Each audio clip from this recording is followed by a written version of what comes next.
Caros amigos da Luisfera e da rubrica Via Livre,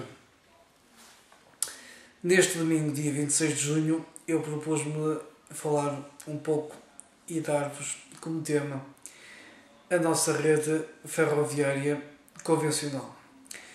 Como os meus amigos sabem, nós temos duas bitolas em Portugal de rede convencional. Temos a bitola ibérica, 1668 mm, ou via larga, que existe em todo o país, e temos, com especial incidência no norte, onde tinha antes, há uns anos atrás, mais quilómetros, e agora na zona centro, na zona do Voga, as linhas de via estreita, de bitola métrica, portanto, de 1 metro entre a distância interior, portanto, entre os carris. Aquilo que eu vos queria dizer começava também por outro aspecto. Como todos sabem, a rede ferroviária nacional está sob a administração e pertence à RAFER, que faz a respectiva gestão e manutenção dessas vias. Neste pequeno vídeo não irei falar sobre as linhas de grande velocidade ferroviárias, que por um lado não existem no concreto, na realidade, e não tem a ver com aquilo que agora eu queria falar. Várias pessoas, eu recordo-me, ainda há pouco tempo, houve um engenheiro importante na área, com formação na área dos transportes, que fez referência que nós, no nosso país, a nível da rede convencional, que está mal desenhada, foi desenhada pelos engenheiros do século XIX e tal. E eu queria dizer que não é bem assim. Eu conheço bem a rede ferroviária nacional toda e também da Europa Ocidental, a nível das estações e a nível das linhas principais. Conheço todas, seja de Itália, Espanha, França, Suíça, Áustria, Alemanha, portanto, todos esses países, para cá até Portugal, conheço todas as redes desses países. E algumas estão mais bem ou menos desenhadas do que a nossa rede. Por exemplo, a rede francesa parte muito de Paris parte todas as linhas para todo o norte, este, oeste e sul, sudoeste e sudeste de França. O caso acontece também com Madrid, que é o centro, onde partem muitas linhas e depois há as transversais e tudo isso. No nosso país, eu acho que a única falha que houve no século XIX, princípios do século XX, na construção e no fechar a malha da rede, vamos assim dizer, foi nunca ter sido feito em via larga uma linha que ligasse o Pocinho até a Vila Franca das Naves, que é a linha da Beira Alta, ponto mais perto, entre aspas, do Pocinho, por causa dos contrafortes da Serra da Estrela. A linha da Beira Alta, que os meus amigos sabem, passando da Guarda, tanto vai indo sempre na direção norte, e depois a partir da zona de Vila Franca das Naves, ali daquela zona, começa a descer, então, sempre ao encontro do Rio Mondego, portanto, do Val do Mondego, até chegar à Pampilhosa. Mas pronto, para ficarmos com uma rede mais ou menos como deve ser, embora também, se isso acontecesse, se tivesse feito uma linha de via larga entre o Pocinho e Vila Franca, depois ficava também ali, entre o Voga e essa linha, ficava ali um bocado de deserto. Mas pronto, na minha opinião, acho que na rede que foi desenhada no século XIX está mais ou menos bem dimensionada e estruturada, só faltou fazer isso. Para olharmos para o mapa ferroviário do nosso país e vermos que existe ali, portanto, articulações entre linhas, que se pode ir dali para ali, pronto, que se consegue fazer com mapas e tudo, vamos assim dizer. Agora, a nível da nossa rede ferroviária de via métrica, eu queria dizer o seguinte: toda ela, quando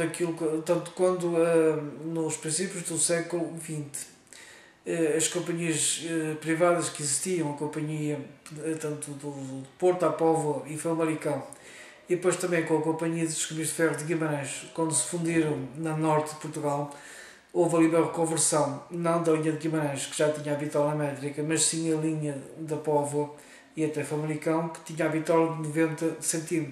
E quando isso foi adaptado no tempo recorde, já nos primeiros anos da gerência da Norte de Portugal, em poucos dias, em menos de um mês, em 20 e tal dias, fez-se a reconversão de todos esses quilómetros de linha, também não eram muitos, mas também não eram assim tão poucos como isso, do Porto até à Póvoa e Famalicão, e também, além disso, todo o material circulante, vagões, locomotivas a vapor, portanto, conseguiu-se naquele espaço de, acho que foram 23 dias, de adaptar tudo isso para a bitola métrica.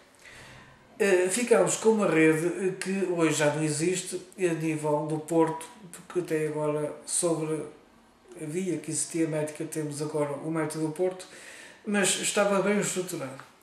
A nossa linha de Minho tem uma boa ligação até lá acima de Valença e depois para Santiago, Vigo e a Corunha.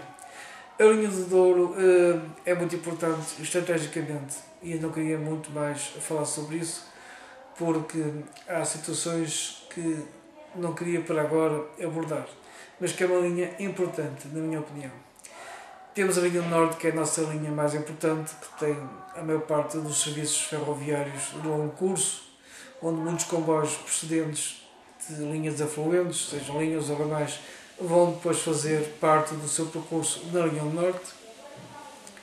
Temos a linha da Beira Alta, temos a linha da Beira Baixa, linhas muito importantes para mim a nível das origens da Luísfer. Ela nasceu aí, nessa zona, entre a Covilhã e o Porto, via Beira Alta, portanto Covilhã, Guarda, Pampilhosa, Porto. Esse trajeto ferroviário português é caríssimo para mim, foi aí que tudo começou. Temos a linha do Oeste, que podia ser mais bem rentabilizada, podia haver ali uma ligação a meio da linha do Oeste com a linha do Norte, de maneira a fazer desvios de tráfego e criar novas relações. Temos o ramal de Tomar, temos depois a linha do Leste, é sempre abandonada a linha do Leste, especialmente entre Abrantes e até à fronteira de Elvas. Nós também temos que pensar que a desertificação do nosso país, do interior, e também a localização de certas estações, como é o caso de Porto Alegre, que fica a bastantes quilómetros da estação ferroviária, o centro da cidade. Depois temos aqui o Algarve, com uma ligação única da linha do Algarve para o norte do país, através da linha do Sul, que hoje existe. Não houve ali uma linha entre Sines e Lagos, versus outra linha, por exemplo, entre Reguengos e Vila Real Santo António, de maneira a haver ali duas linhas para o sul, não, só temos ali uma. Portanto, todo o Algarve ferroviário está ligado à rede ferroviária nacional para norte, através da linha do sul. Portanto, se houver ali qualquer incidente técnico ou qualquer problema, fica cortado, portanto, não há alternativa. Mas, a nível... outra coisa que eu também queria dizer e que tem a ver com a nossa rede convencional de via larga tem a ver com as eletrificações. A REFER tem feito eletrificações em alguns pontos da rede, que é o caso agora, que vai ser inaugurado em breve, do troço entre Vendas Novas, Casa Branca e Évora, por causa dos comboios para Espanha, para Elvas, Badajoz, procedentes de Sines.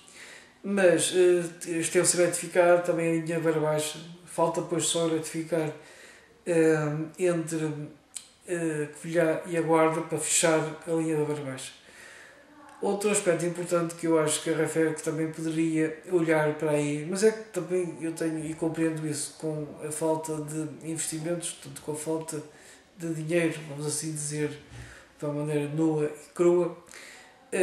A linha do Algarve poderia ter uma oferta a nível de material circulante muito melhor do que aquilo que tem hoje se tivéssemos a eletrificação feita dos troços que faltam, ou seja, entre Tunes e Lagos e entre Faro e Vila Real. O que é que acontece? A nível de sinalização e dos sistemas de segurança do Convel já existe até Olhão, portanto Lagos até Olhão já está dotado. Falta só entre Olhão e Vila Real. Só que também eu consigo perceber isto, quer dizer, embora os investimentos a nível de uma renovação total, a catenaria seja uma parte desses investimentos, mas o que falta entre Tunes e Lagos e entre Faro e Vila Real são a mais de 100 km.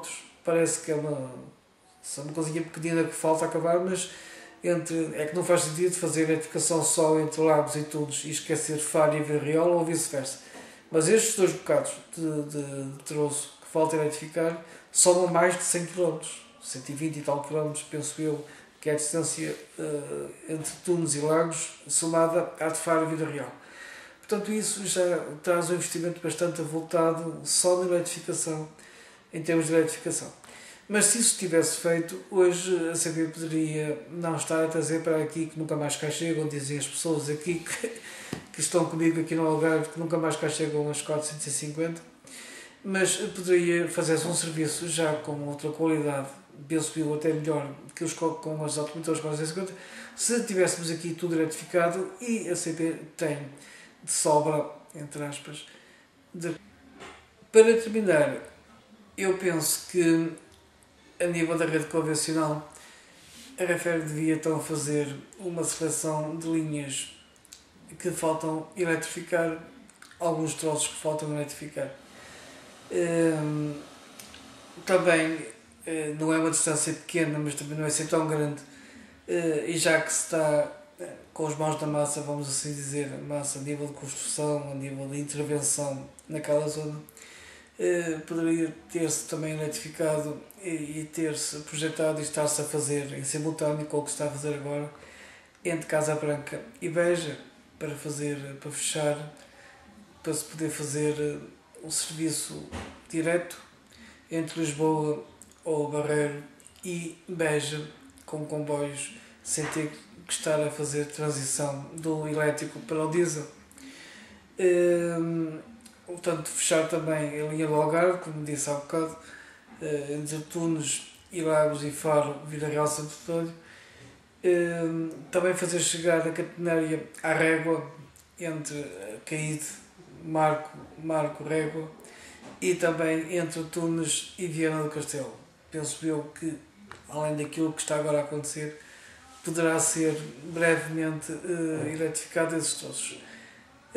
Também a nível do Oeste, acho que se poderia começar com a eletrificação a nível dos dois pontos distantes, ou seja, entre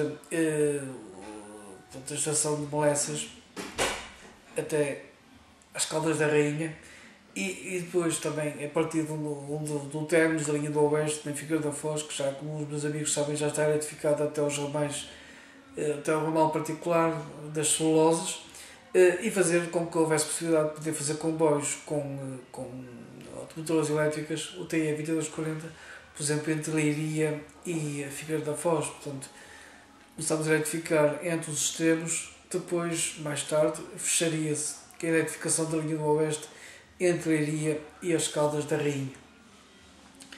Portanto, mais ou menos, acho que é isto que poderia acontecer a nível da nossa rede convencional, que, como disse desde no princípio, não está assim tão mal desenhada como isso, tem as ligações às fronteiras nos sítios adequados. Nunca existiu no passado uma ligação mesmo real entre Vila Real Santo António e Ayamonte. Nunca isso aconteceu. Embora a estação de Vila Real Santo António e Guadiana, na altura, fosse considerada também uma estação fronteiriça. Mas pronto, temos Marvão, temos Elvas, temos Vila Formoso, tínhamos Barca d'Alva e temos Valença. Pronto, acho que eram as ligações ideais, mais ou menos dos locais ideais. Portanto, acho que se deve continuar a renovar, a manter, a eletrificar, a cuidar de toda a manutenção, de maneira que estas linhas possam, com novos trajetos, com novas ideias, porque falta realmente, na minha opinião, para uma melhor exploração com mais frutos e com mais passageiros e com mais tonelagem de mercadorias transportadas, faltam ideias, falta criar circuitos que não existem hoje.